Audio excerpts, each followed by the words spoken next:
दिल्ली में प्रदूषण से लोगों की हालत खराब हो चुकी है। लोग जहरीली हवा में सांस लेने को मजबूर हैं, लेकिन इसका सॉल्यूशन निकालने के बजाय नेता उलझुलून बयानबाजी कर रहे हैं।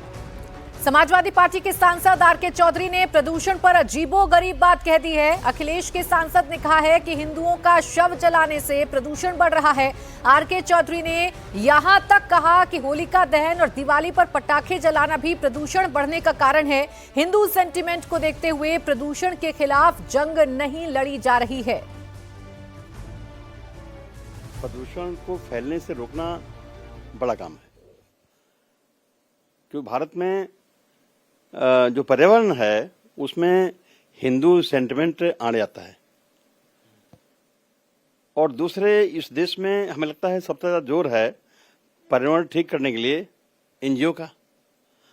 अब एनजीओ में कौन लोग हैं, पैसा किसको मिलता है, फील्ड में काम कैसे होता है, कभी इसकी समीक्षा शायद नहीं हुई होगी। और हमें लगता है लोग एनजीओ बनाए घूमते रहते हैं और हर आदमी कहता पेड़ लगाओ, पेड़ लगाओ, पेड़ लगाओ। लेकिन प्रदूषण खाली पेड़ लगाने से नहीं ठीक होगा। ये तो एक बड़ा मुद्दा है, बड़ा काम है पेड़ लगाना, क्योंकि पेड़ लगाने से ऑक्सीजन निकलती है, कार्बन डाइऑक्साइड खपत होता है। लेकिन देश में जो हिंदू सेंटिमेंट है, जैसे होली है, दिवाली है, पटाखे जलाते हैं और होलिका जलती है, इसमें कौन गैस निकलती है? बड़े पैमाने पे कार्बन डाइऑक्साइड और कार्बन मोनोऑक्साइड, जो हमारे पर्यावरण को खराब करती है, हमारे सेहत के लिए नुकसानदायक है।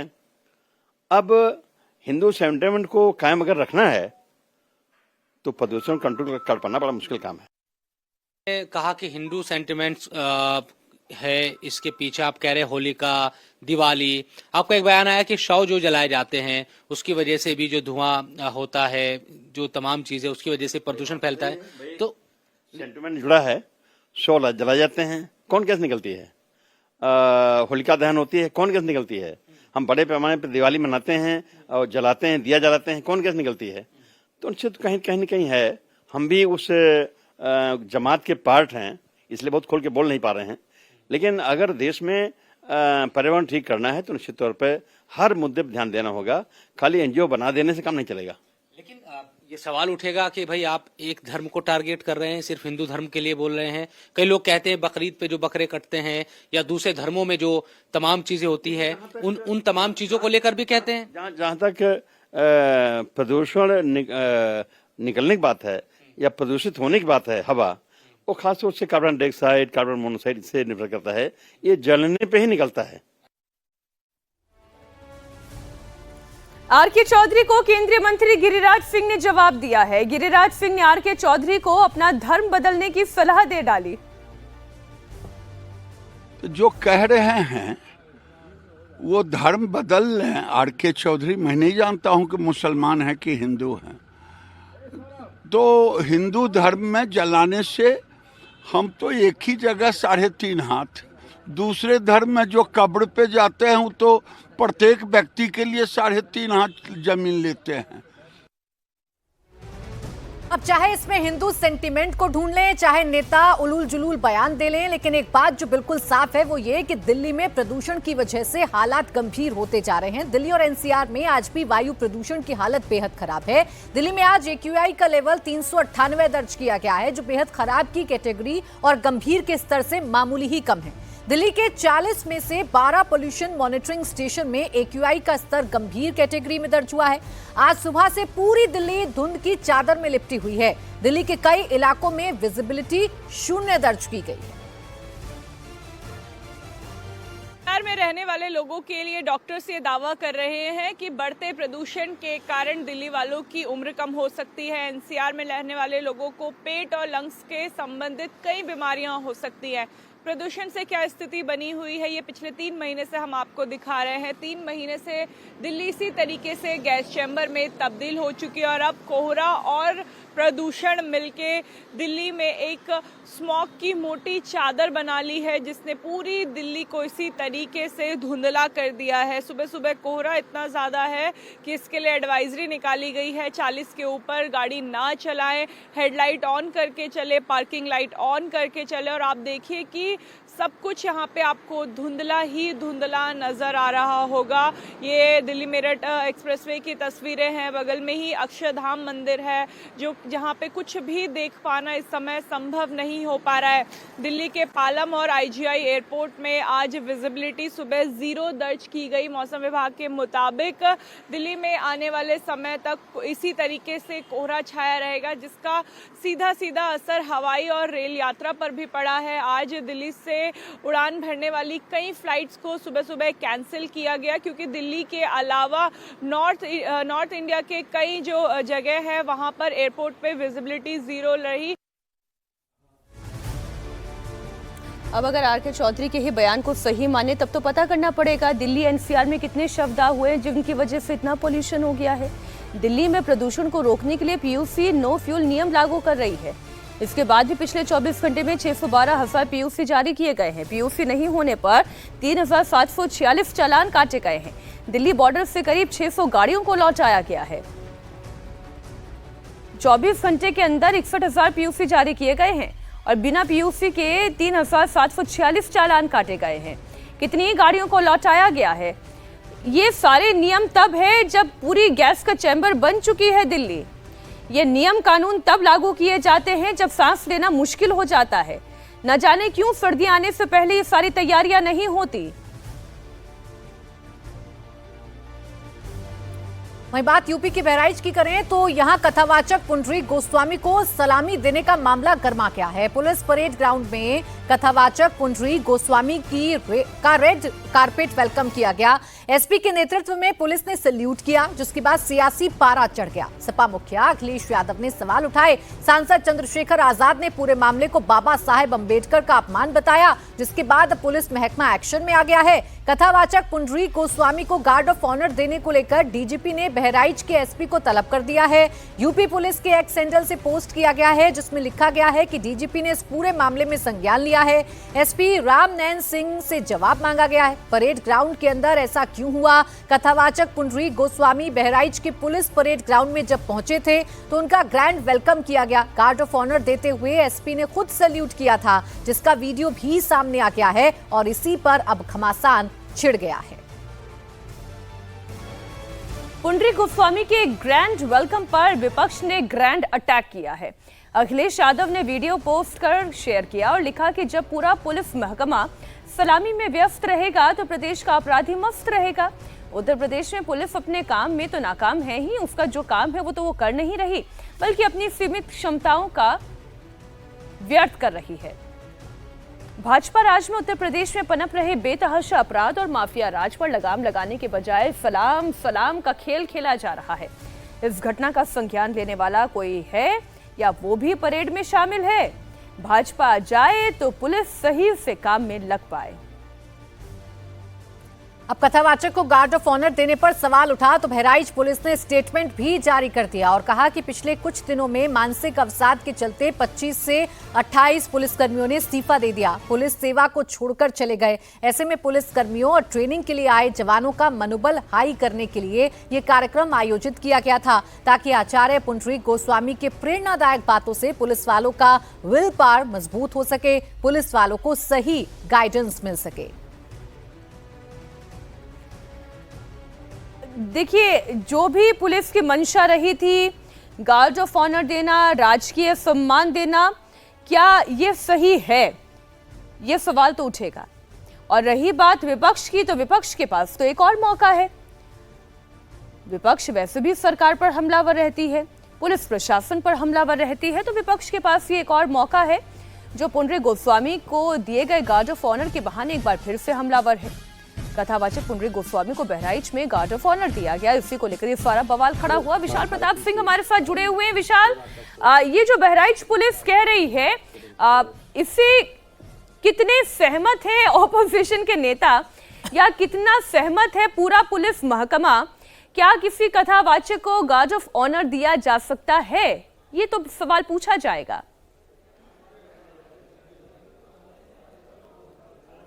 देखिए मीनाक्षी, जैसा आपने कहा कि ये कथावाचक को इस तरीके का गार्ड ऑफ ऑनर और सम्मान पुलिस लाइन में दिया जाना चाहिए या नहीं दिया जाना चाहिए, इसको लेकर के विपक्ष पूरी तरीके से न सिर्फ हमलावर है बल्कि इस पूरे मामले में यूपी के डीजीपी की तरफ से बाकायदा जो एसपी बहराइच हैं राम नयन सिंह, उनसे बाकायदा जवाब भी मांगा गया है, सवाल भी पूछा गया है कि किन परिस्थितियों में और किससे बाकायदा परमिशन लेकर के इस तरीके का गार्ड ऑफ का ऑनर का जो कार्यक्रम था बहराइच की पुलिस लाइन में उसका आयोजन किया गया है। और इसको लेकर के लगातार विपक्ष भी हमलावर हो रहा है और पुलिस की कार्यशैली पे भी सवाल उठा रहा है। इसी को संज्ञान लेते हुए यूपी के डीजीपी ने यह महत्वपूर्ण सवाल बताया है और अपनी तरफ से जो एक्स प्लेटफॉर्म होता है यूपी पुलिस का, उस पर बाकायदा इस बात की जानकारी सबको शेयर की गई है ताकि बहराइच का जो एसपी का वर्जन होगा उसके सामने आ जाने के बाद से यूपी पुलिस का अगला जो स्टेप होता है उसके हिसाब से पुलिस काम करेगी। लेकिन कई बार ऐसा देखा जाता है कि गार्ड ऑफ ऑनर लोगों को दे दिया जाता है, लेकिन किस परिस्थितियों में दिया गया, किससे पूछ के दिया गया और क्या वाकई में ये जो गार्ड ऑफ ऑनर दिया गया बहराइच में, इसको लेकर के किसी से बाकायदा अनुमति ली गई थी कि नहीं ली गई थी,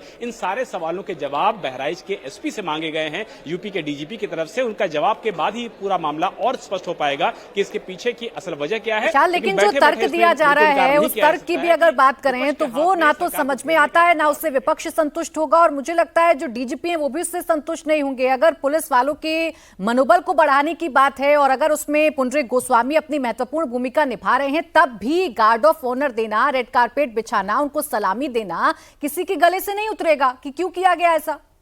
देखिए विपक्ष इसीलिए सवाल उठा रहा है कि जिस तरीके से मौके पर गार्ड ऑफ ऑनर दिया गया है उसको लेकर के विपक्ष सवाल उठा रहा है और उनका यही कहना है कि अगर आपको किसी को गार्ड ऑफ ऑनर देना है तो उसके पीछे एक प्रोटोकॉल होता है, एक तय नियम होते हैं, क्या नियमों का पालन किया गया, क्या इस तरीके से जो कथावाचक आए थे उनको बाकायदा वहां पर सलामी दी गई और खुद रिसीव करने के लिए बहराइच के एसपी मौजूद थे। तो कई तरीके के प्रोटोकॉल्स के अलावा मौके पर कई तरीके के सवाल उठाए गए हैं और आज से ही चूंकि यूपी विधानसभा का शीतकालीन सत्र शुरू हुआ है और इसको लेकर के विपक्ष के पास एक मौका और आ गया है कि वो यूपी पुलिस का जिस तरीके से गार्ड ऑफ ऑनर दिया बहराइच की पुलिस लाइन में उसको और सरकार को घेरने का एक मुद्दा और मिल गया है। निश्चित तौर पर आज हम सरकार के जो मुख्य लोग हैं उनसे भी बात करेंगे और जानने की कोशिश करेंगे कि सरकार का इस पूरे मामले पर वर्जन क्या है। लेकिन यूपी पुलिस कम से कम इस तरीके के गार्ड ऑफ ऑनर के बाद बैकफुट पर नजर जरूर आ रही है। बहुत शुक्रिया आपका इस पूरी इंफॉर्मेशन के लिए, लेकिन आप बने रहे हमारे साथ। एक और बड़ी खबर है उन्नाव से है। सट्टेबाजी के पिच पर जांच एजेंसियों की दबिश है। यूट्यूबर अनुराग द्विवेदी के घर पर ईडी ने बड़ी छापेमारी की। उन्नाव के घर पर रेड डाली गई। अनुराग द्विवेदी के लखनऊ और उन्नाव में मौजूद 9 ठिकानों पर ईडी ने छापा मारा। अवैध तरीके से लेन देन, मनी लॉन्ड्रिंग का केस, मैचेस में सट्टेबाजी के एंगल से प्रवर्तन निदेशालय की टीम ये जांच कर रही है। अनुराग द्विवेदी पर वित्तीय अनियमितताओं के गंभीर आरोप हैं। ईडी ने अनुराग के घर से करोड़ों की लग्जरी कार जब्त की है। लैम्बोर्गिनी, मर्सिडीज, बीएमडब्ल्यू समेत 5 महंगी गाड़ियां घर से मिली हैं। अनुराग द्विवेदी पर हवाला नेटवर्क, फर्जी बैंक खातों, बिचौलियों के जरिए बड़े पैमाने पर अवैध वित्तीय लेन देन का आरोप है। जांच एजेंसी के मुताबिक काली कमाई का इस्तेमाल विदेशों में निवेश करने में किया गया। दुबई में भी प्रॉपर्टी बनाई गई। आपको जानकारी दे दें, अनुराग द्विवेदी इस वक्त दुबई में ही हैं। हाल ही में क्रूज पर दुबई में की गई भव्य शादी भी चर्चा में रही थी। ऐसे में अब ईडी ने अनुराग पर शिकंजा कस दिया है। इतना पैसा आया कहां से? यह हवाला का रैकेट किन किन देशों से चल रहा था? अनुराग द्विवेदी की सट्टेबाजी रैकेट पर शिकंजा कसने की पूरी तैयारी है। ईडी की टीम ने 2 महीने पहले लखनऊ के आवास पर रेड मारी थी, जिसके बाद वो दुबई भाग गया था। वहीं पर उसकी शाही शादी का वीडियो भी सामने आया। लग्जरी क्रूज पर उसने पूरी पार्टी ऑर्गेनाइज की थी। आरोप है कि अनुराग ने इलीगल तरीके से सट्टेबाजी का पूरा नेटवर्क बनाया, जिसके बाद उसकी पूरी तस्वीर बदल गई। सट्टेबाजी और टिपिंग के जरिए भारी कमाई की। ईडी ये पड़ताल कर रही है कि क्या भारत से अवैध तरीके से पैसे विदेश भेजे गए और फिर ब्लैक मनी को व्हाइट किया गया। अब जिस शादी की हम बात कर रहे हैं उसी की तस्वीरें हम आपके सामने रख रहे हैं। शादी कोई मामूली शादी नहीं थी, शाही शादी थी। कुछ महीनों पहले से चर्चा के केंद्र में रही है। दुबई में क्रूज पर यह वेडिंग हुई। इसके बाद जांच एजेंसी भी चौंक गई कि इतना पैसा कहां से आया, इतने पैसे कैसे बहाए गए। तस्वीर आप देख रहे हैं और जो गाड़ियां हैं करोड़ों में है, इनकी कीमत करोड़ों में। और जिस तरह से शादी हुई है क्रूज पर, वो भी कोई आसान काम नहीं है। कोई मामूली घर से आने वाला व्यक्ति तो सोच ही नहीं सकता। अगली बड़ी खबर नीतीश के हिजाब कांड से जुड़ी हुई। ये मामला और ये बवाल दोनों बढ़ता चला जा रहा है। विपक्षी दल पहले से ही नीतीश पर अटैक कर रहे हैं। अब पूरे मामले में ओवैसी की पार्टी की एंट्री हो गई है। एआईएमआईएम के नेता इम्तियाज जलील ने नीतीश को सीधे धमकी दे दी। संभाजी नगर में नगर परिषद चुनाव प्रचार के दौरान इम्तियाज जलील ने कहा, अगर नीतीश ने उनके सामने यह बयान दिया होता, यह हरकत की होती, तो उनका एक हाथ तोड़कर दूसरे हाथ में दे देते। इम्तियाज जलील यही नहीं रुके, उन्होंने यूपी के मंत्री संजय निषाद के लिए अपशब्द कहे। ये पूरा विवाद 15 दिसंबर को शुरू हुआ था, जब नीतीश ने जिस महिला डॉक्टर को नियुक्ति पत्र बांटा, उसका हिजाब उन्होंने खींचा। ऐसे में नीतीश विरोधियों के निशाने पर आए। कोलकाता में नीतीश के खिलाफ प्रदर्शन भी हुआ, उन्हें धमकियां भी दी गई, अभी भी धमकियां दी जा रही हैं। उनकी सुरक्षा को भी स्क्रूटनी किया गया, उसे बढ़ा दिया गया। लेकिन एआईएमआईएम के नेता तो भड़काऊ बयान दे रहे हैं, वो हाथ तोड़ देने की बात कर रहे हैं। संजय निषाद के बारे में इम्तियाज जलील ने क्या कहा, वो भी आप सुने। तू ये समझ रहा है कि तू मेरी बच्ची को कहीं हाथ लगा देगा और हम खामोश बैठेंगे? अगर तू हमारे सामने होता तो तेरा हाथ तोड़कर दूसरे हाथ में दे डालते हम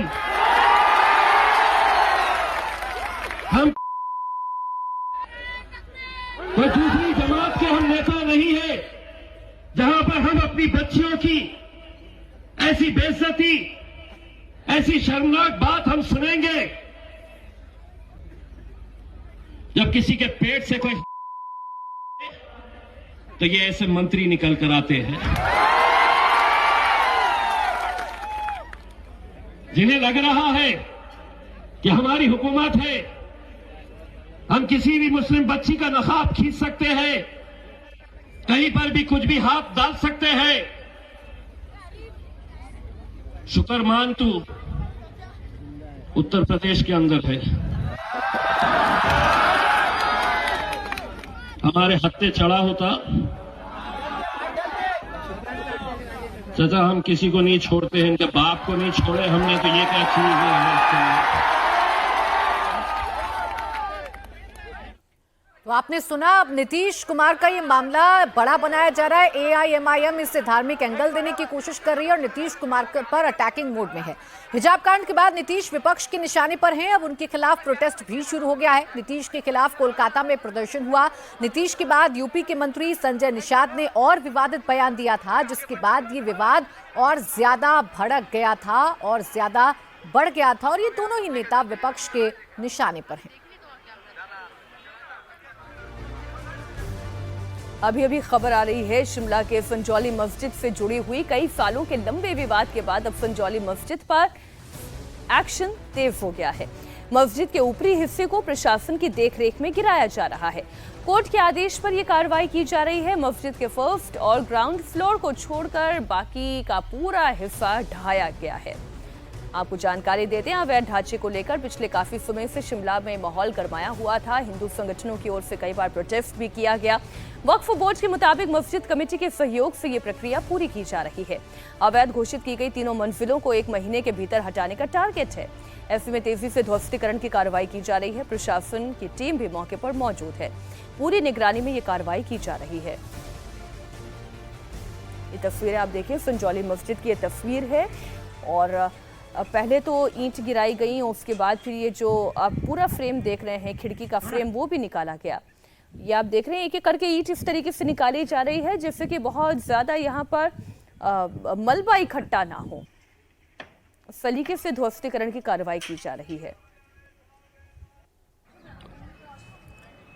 ये तस्वीरें हम आपको दिखा रहे हैं, संजौली मस्जिद का ये पूरा मामला है। कोर्ट में मामला चल रहा था। इससे पहले भी इस मस्जिद के अवैध हिस्से को ढाने की कोशिश की गई थी, नोटिस भी चस्पा किए गए थे और अब ये जो अवैध हिस्सा है इस मस्जिद का, इसको ढाने का काम शुरू हो चुका है। आप देखिए एक एक करके, चाहे खिड़कियां हों, चाहे दीवार हो, ईंट हो, सबको ध्वस्त करने का जो काम है वो किया जा रहा है।